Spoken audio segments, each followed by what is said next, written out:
जलकोंडी झाली आहे। दरम्यान आता अफगाणिस्तानामधून सुद्धा पाकिस्तानची जलकोंडी होण्याची दाट शक्यता आहे।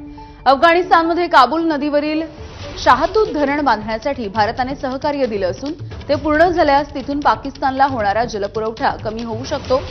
काबूल नदी हा सिंधू नदी प्रणालीचाच एक भाग आहे, त्यामुळे पुन्हा एकदा पाकची कोंडी होण्याची दाट शक्यता आहे। भारताचे परराष्ट्र मंत्री एस जयशंकर आणि अफगाणिस्तानचे परराष्ट्र मंत्री आमिर खान मुत्ताकी यांच्यामध्ये गुरुवारी रात्री दूरध्वनीवरून चर्चा झालेली आहे।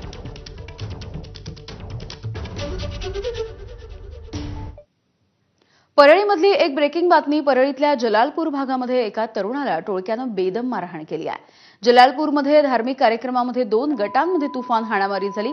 शिवराज दिवटे नावाच्या तरुणाला 10 ते 12 जणांनी मारहाण केली। मारहाण झालेल्या तरुणावरती सध्या अंबाजोगाईमधल्या शासकीय रुग्णालयामध्ये उपचार सुरू आहेत आणि या प्रकरणी गुन्हा अद्यापही दाखल करण्यात आलेला नाही आहे। बीडमधली गुंडगिरी पुन्हा एकदा या व्हिडिओच्या माध्यमातून समोर